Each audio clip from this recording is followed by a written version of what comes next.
sorry.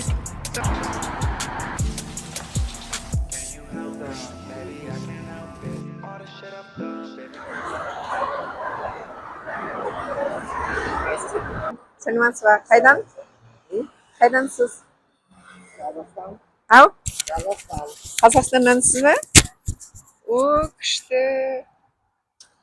Бұл сіздердің бизнестеріңіз бе? Иә. Не жасап сатасыздар бұл жерде? Қалам. Иә? Біз Жетісайдамыз. Жетісайдан? Мұнда көптен тұрасыздар ма? Иә, бір жылдан асты жыл. Bir жылдан бері осындамыз. Мұнда немен айналысып жатырсыздар? Осы, шашлык істеп жатырмыз. Шашлыкпен айналысып жатыр. Жақсы екен ме? Иә. Сөзін ақтай ма? Иә, Құдайға шүкір болады. Осында өзіміз қазақ өзбек қырғыз бауырларымыз. Осында клиенттер келіп жатыр. Етті қайдан аласыздар? Етті Коскадан аламыз. Коскада үлкен супермаркет бар. Халал орындары бар, сол халал жерден алып, осыны дайындап аламыз. Күніне қанша ақша жасайсыздар? Күніне ақша болғанда, күніне 100-150 шампур сатамыз. Ақшасы секрет. Ақшасы секрет. Америка, Лос-Анджелес. Иммигранттардың сүйікті ауданы даунтаун. Бір қарағанда мұнда таңғалатын ештеңе жоқ сияқты. Көшенің бойында кәуіп сатып тұрған қазақтар. Америкаға келген талай мигрант секілді олар да күнкөрістің қамымен жүр. Бірақ тағдыры саналуан. Бірі жақсы табыс үшін келген, енді бірі Қазақстандағы саяси қудалаудан соң басқа елден пана іздеуге мәжбүр болған. Бірақ барлығының өмірінде ортақ бір нәрсе бар. Олар жат жерден бәрін қайтадан нөлден бастады.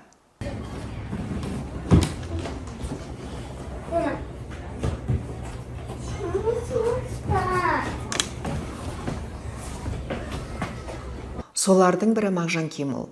Ол қаңтар оқиғасынан кейін Қазақстаннан кетіп, бүгінде Лос-Анджелесте өз кәсібін жүргізіп жүр. Бірақ оның Америкадағы өмірі бірден оңай басталған жоқ. Сөйтсе де, ақшта кез келген арманыңа қол жеткізе аласың дейді. Бірінші жыл келгенде грузчик болып істедім.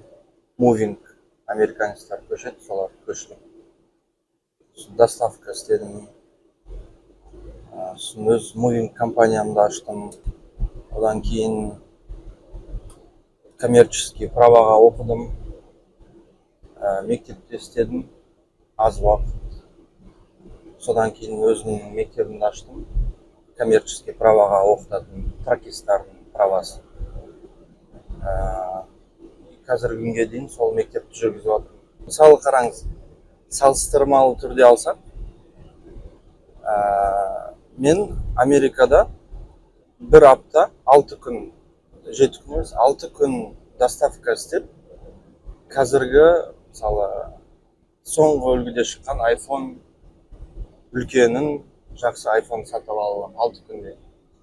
Енді Қазақстанмен салыстырсаңыз, 6 күн доставкада жүрсеңіз, өзіңнің машинаңмен емес, арендадағы машинамен сондай ала аласыз, ала алмайсыз. Қазір бәрі айтады, ой, ол Америка, ол басқа, ол дамып кеткен. Біз де сондай дамып кеткен болу керекпіз да, Қазақстан. Бүгінде кәсіпкер атанған Мағжанның алғашқы арманы мүлде басқа болған. Халықаралық құқық мамандығы меңгерген ол, өзін мемлекеттік қызметте көргісі келген. Ол кезде менде үлкен желание болды да, министрлікке кіріп, карьерамды сол жерде бастап, мемлекетке үлесімді қосам, дипломат боламын деген сондай. Бізде Қазақстанда кішкене басқаша да ол жұмысқа кіру. Бұрын сұрайсың, былай сұрайсың, ар жақтан істеп жатқан балалардан. Сол кезде маған ашық айтты, кім сенің тірегің кім деді. Крыша кто? Назови фамилию деп. Ты сможешь устроиться туда или нет, я тебе скажу деді. Досым айтты. Министрдің алдында 2 папка документтер жатады. Біреуі ақша бергендер, біреуі влиятельный таныс арқылы. И ол бірінші ақша бергендерді орналастырады да, потом влиятельный адамдардан келгендерді орналастырады жұмысқа. Сол кезде ойланып қалдым. не беретін ондай көлемде ақша да жоқ, суммасы өте үлкен болды. Не мағжан, мен жұмысқа кір, мен сен үшін сөйлесіп қойдым дейтіндей адам да болмады да. Мағжанның айтуынша, мемлекеттік қызметке орналасу кезінде көрген кедергілері оның елдегі жүйеге деген көзқарасын өзгерткен. Ол жауап іздеп, Қазақстандағы саяси процестерге қызыға бастағанын айтады.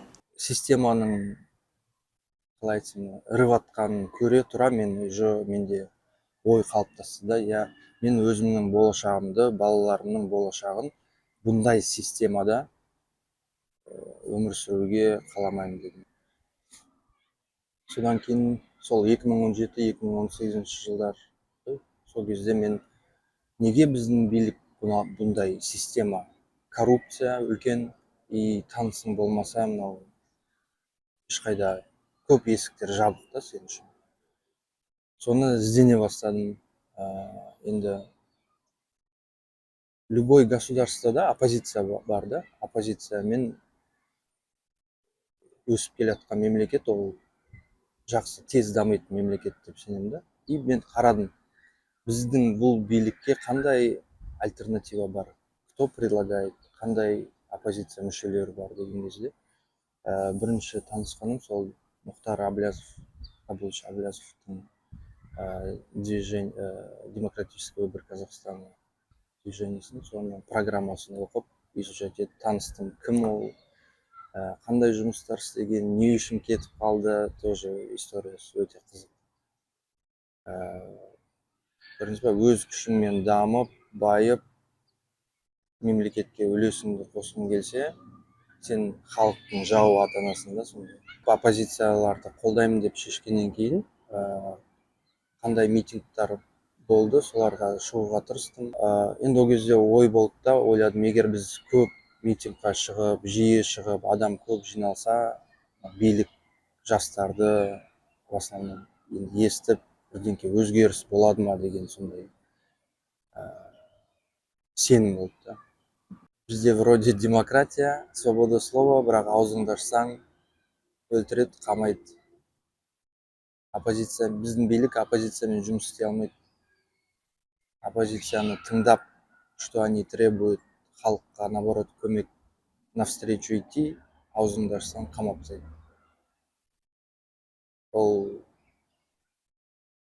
ондай билік, это коррупция, диктатура. Бұл жақта да енді бар коррупция, бәрі мысалы қазір жоқ емес, бар. Қазір елдер айтады, ой, Америка тоже шіріп жатыр, бүйтіп жатыр дейді. Бірақ бұл жақта қарапайым халыққа деген жасалған условия өте жақсы да. Еңбек, денсаулық, бәрі өте жақсы. Алайда оның түбегейлі өмірін өзгерткен оқиға жұмыс емес, бизнес емес еді. Бәрі 2022 жылдың қаңтарынан басталған. 2022 жылы сол қаңтарда үлкен митингтер басталғанда площадьта болдым. Үй алыс болса да, связь болмаса да барып жүрдім. 2 күн, 3 күн подряд сол атыс, бізді атып қудалауы басталғанша сол жақта болдым. Бұл кезде қалай болды? 3-4 уже адамдар жиналып, адамдар көп шыға бастағанда бір сенім пайда болды, что ол Қазақстанда міне көтерілдік, шықтық мирный митинге, енді бұл бір өзгеріс болады ау деген үміт болды да. Ол үміт 2-3 күн жалғасты. 2-3 күннен кейін террорист деп бізді шығарды. Содан кейін менде басталды. Содан кейін өте көп қысымдар басталды. Шақырады, видеоларға түскенсің, оружейный магазиндар тонағансың дегендей. Содан кейін осы қаңтар уже соңғы не болды. Мен түсіндім, что пока біздің мемлекетте порядок болмайынша мен бұл жақта тұра алмаймын деп. 9 ноябрь 22 жылы біз Қазақстаннан ұшып кеттік. Америкаға келдік. Қаңтар Мағжанның ғана емес, мыңдаған адамның тағдырын түбегейлі өзгертті.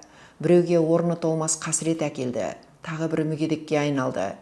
әлі құқықтық баға берілмеген, билік айыбын мойындамаған қаңтардың ауқымын ресми статистика айтсын.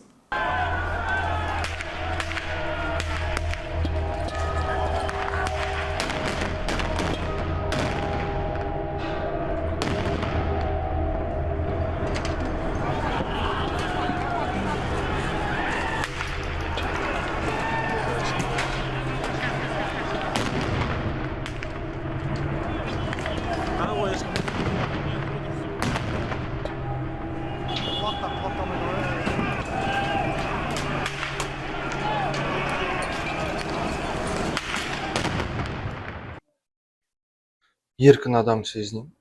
Өйткені енді ойлаңызшы, мысалы келгенімізге 3 жылдай болды. Келе салысымен қатты жұмыс істедік. Жаман емес, жақсы ақша таптық. Енді азғантай уақыттың ішінде бизнесті аяққа қою, істеу, енді қандай мемлекетте басқа істей аласың? Барлық мүмкіндік ашық, барлық есік ашық. Өзің басыңды істетіп, еңбектеніп, таза істесең, жақсы жұмыс істеп, бизнес ашуға болады. Бұл жақта бәрі бар да, бәрі бар. Бала шағаны, балаларды қалай тәрбиелеймін десең, қандай университетке беремін десең, қандай дінді ұстанамын десең де, барлық жерде еркіндік. Мысалы, ең жақсысы бұл жақта білім беру саласында коррупция жоқ та. Біздікіндей емес. Көп, өте көп мүмкіндіктер бар. Қазір middle school, high school'ды бітіргеннен кейін, егер балдары жақсы болса, колледжға, университетке түсуге возможность бар. Where did you get it? Is it from Kinder Surprise? Come, Omar. You need help with your backpack? Come. Мағжан айтқан жайттар Қазақстаннан кеткен басқа кәсіпкерлерге де таныс. Солардың бірі бизнесмен әрі оппозициялық көзқарасымен танылған Барлық Меңдіғазиев. Оның айтуынша Қазақстандағы бизнестің тағдыры көп жағдайда билікпен қарым-қатынасқа тәуелді болған.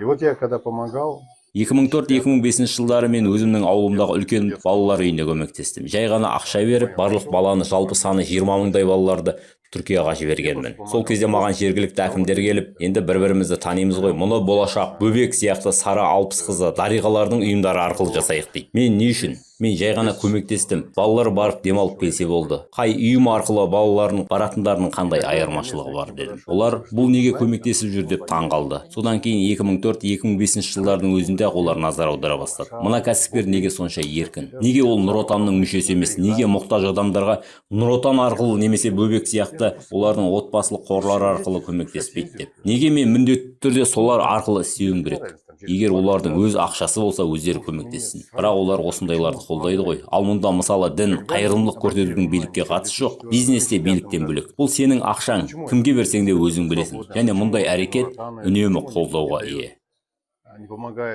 Барлық Меңдіғазиев Батыс Қазақстандағы KSS Building компаниясының негізін қалаушы. Билікті сынаған позициясы үшін Қазақстаннан кетіп, бүгінде ақш-та тұратын кәсіпкер өзі туралы қозғалған істерді саяси қудалаумен байланыстырады. Ал Қазақстанның құқық қорғау органдары бұл айыптаулармен келіспейді және қозғалған істердің экономикалық сипатта екенін мәлімдеген. что меня удивило, что Мені ақшта таңғалдырған нәрсенің бірі америкалық кәсіпкерлердің ақшамен мақтанбайтыны. Олар қарапайым өмір сүреді, қарапайым қарым-қатынас жасайды және бәрі баратын кәдімгі мейрамханаларда тамақтанады. Ал бізде кейбір кәсіпкерлердің аздап ақшасы көбейсе болып, байлығын көрсетуге, өзгелердің алдында көзге түсуге тырысады. Кейде тіпті адамдармен дөрекі сөйлесе бастайды. Біреудің яқтасы үлкен болса, менікі одан да үлкен болу керек деген сияқты жарыс пайда болады. Менің ойымша бұл кәсіпкерлердің емес, саяси жүйенің мәселесі. Мұндай көзқарас жоғарыдан қалыптасады. Надандыққа жол беріледі. Мен Америкада бизнестің қалай жүргізілетінін көрдім де, сол жүйеге бейімделе бастадым. Мұнда бәрі заң мен ортақ тәртіпке бағынады. Мысалы, кезекке тұрсаңыз, ешкім сізден кәсіпкерсіз бе әлде штат губернаторсыз ба деп сұрамайды. Барлығы өзгелермен бірдей кезекке тұрады. Ал бізде мұндайды елестету қиын. Көп жағдайда адамдар кезексіз өтудің жолын іздейді. Таныс арқылы мәселесін шешуге тырысады. Тіпті шағын ғана ауылдың прокурорының өзі ерекше тұлға, бәрінен жоғары адам сияқты сезінуі мүмкін. Кейбір кәсіпкерлерде дәл солай. Өйткені көбіне үлкен қаржы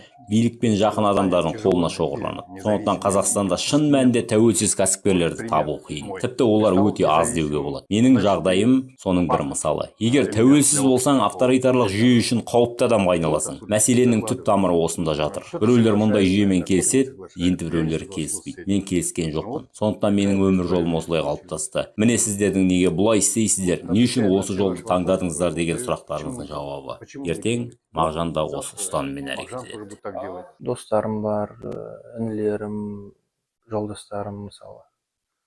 Сөйлесеміз, олар көбісі қызығады. Молодец, что уехал, типа, здесь выживаем деп ашық айтады. Госслужбада істейтін де достарым бар. Олар айтады, алған зарплатамыз жетпейді, бәрі кредит, машинасы кредит, несі кредит. Қиын. Мысалы, госслужбада жүрген азаматтар Астанада таксовать етеді. Жұмыстарына барып келіп, бір уақыт таксовать етеміз. Чтоб жить некомфортно, ақшаны жеткізу үшін. Қазақстаннан енді біз қиыншылық, қысым болғаннан кейін кеттік қой.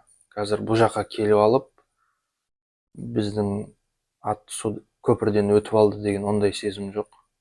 Бәрібір ол жақта туған мемлекет, қалаң болғаннан кейін әділдік болсын деген ой іште бар да всегда.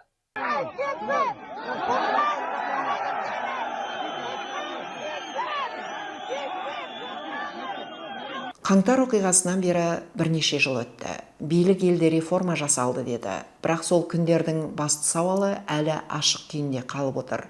Қазақстан шынымен өзгерді ме? Бұл сауалды қаңтарды көзмен көріп, кейін Қазақстаннан кеткен Мағжанға қойдық. Ешқандай реформа жасамады. Ештеңке істелінбеді. Менің ойымша. Қандай реформа істеді? Ешқандай жоқ. Журналистерге қиын өмір әкелді. Ең білетінім, мысалы, қаңтардағы событиядан кейін ішкі істер министрлігіне айлықтарын көтерді. Оның бәріне түсінікті, что тағы митинг болған кезде сол ішкі істер министрлік қызметкері бастықтарының айтқанын бұлжытпай орындау үшін халық жаққа өтіп кетпес үшін зарплаталарын көтерді. Оны халық біліп отыр, бәрі біледі. Олар сол ішкі істер министрлігінің күшімен мықты болып отыр да. Халықты сонымен ұстап отыр.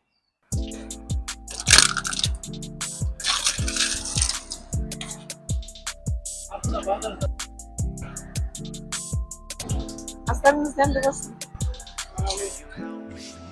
Даунтаундағы күйбең тіршілік ертең де жалғасады. Өзгеретіні оны мекендейтін адамдардың тағдыры ғана. Бірақ оларды Лос-Анджелеске жетелеген шешім дәл осы көшеде емес, мыңдаған шақырым жердегі Қазақстанда қабылданған.